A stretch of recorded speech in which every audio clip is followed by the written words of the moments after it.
Hello বন্ধুরা, আজকের ভিডিওতে আমি আপনাদের এমন এক জাতিকে দেখাবো যারা পৃথিবীর সবচেয়ে খাটো মানবজাতি বলে পরিচিত এবং তাদের লাইফস্টাইলও ভিন্ন রকম।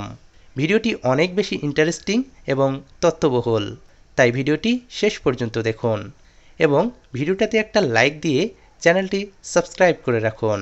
নানা জাতি, বর্ণ ও সংস্কৃতির মিশ্রণে গড়ে ওঠা আফ্রিকা মহাদেশের এক বিশেষ মানব সম্প্রদায় পিগমি। শিকারের অভাব, বন নিধন এবং যুদ্ধভিত্তিক সহিংসতায় এখন পিগমি সম্প্রদায় অনেকটাই বিলুপ্ত। তবে এখনও প্রতিকূল পরিবেশের সঙ্গে লড়াই করে কঙ্গোর গভীর বনাঞ্চলে কিছু পিগমি সম্প্রদায় বসবাস করে। সভ্য সমাজের কাছে পিগমিরা সাধারণত নিম্ন স্তরের মানুষ কিংবা বন মানুষ নামে পরিচিত। জঙ্গলে বসবাস করা পৃথিবীর সবচেয়ে খাটো সম্প্রদায় পিগমি। পিগমি শব্দটি এসেছে গ্রিক থেকে, যার অর্থ কোনোই পর্যন্ত। ক্ষুদ্র যে কোনো বস্তু বোঝাতে পিগমি শব্দটি ব্যবহৃত হয়। গড়ে 4.5 ফুট উচ্চতার এই পিগমি গোত্র নিজেও জানে না যে বাইরের দুনিয়ার মানুষ তাদের এই নামে ডাকে। এমনকি তারা নিজেরাও পিগমি শব্দটির সঙ্গে পরিচিত নয়। তারা নিজেদেরকে বা নামে সম্বোধন করে। তাদের ভাষায় এর অর্থ মানুষ। কঙ্গো, ক্যামেরুন এবং গ্যাবনের জঙ্গলে পিগমিদের বেশ কয়েকটি উপজাতি বাস করে। এছাড়া ফিলিপাইন, আন্দামান দ্বীপপুঞ্জ এবং পাপুয়া নিউগিনিতে কিছু পিগমির বসবাস রয়েছে। বর্তমানে পুরো পৃথিবীতে জীবিত পিগমি মানবের সংখ্যা 1 লাখেরও কম। তাদের মধ্যে 30 থেকে 40 হাজার মুগুতি প্রজাতির পিগমি শুধুমাত্র কঙ্গোর জঙ্গলেই বাস করে। পিগমিরা সাধারণত হিংস্র নয়। যুদ্ধ শব্দটি তাদের অভিধানেই নেই। এমনকি তারা নিজেদের মধ্যে কখনো ঝগড়া বিবাদেও লিপ্ত হয় না। প্রার্থনা, আনন্দ, বেদনা ও দুঃখ এসব কিছুর প্রকাশ তারা বিভিন্ন নাচের মাধ্যমে করে। জীবনে প্রত্যেকটি স্মরণীয় মুহূর্ত তারা ঢোল বাদ্য ও নাচের সঙ্গে বরণ করে নেয়। পিগমিরা যাযাবর জাতি। তারা বনভূমিতে দলবদ্ধ হয়ে ঘুরে বেড়ায়। স্বল্প সময়ের জন্য অস্থায়ী বাসস্থান তৈরি করে তারা। পিগমিরা সাধারণত বিভিন্ন ধরনের বুনো ফল এবং মধু সংগ্রহ করে জীবন ধারণ করে। এছাড়া চতুষ্পদ যে কোনো প্রাণী তারা খাদ্য হিসাবে গ্রহণ করে।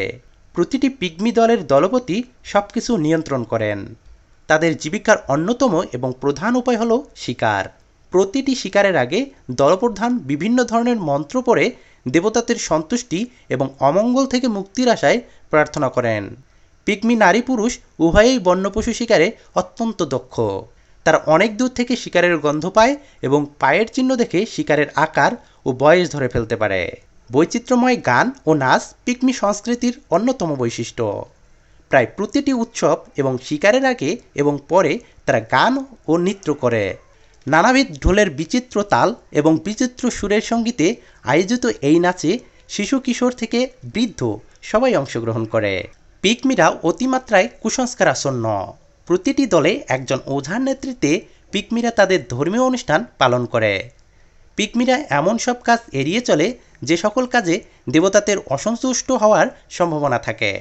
নৃতাত্ত্বিক গবেষকদের মতে মানব সভ্যতার প্রথম দিকের জীবন্ত নিদর্শন এই পিগমি সম্প্রদায়।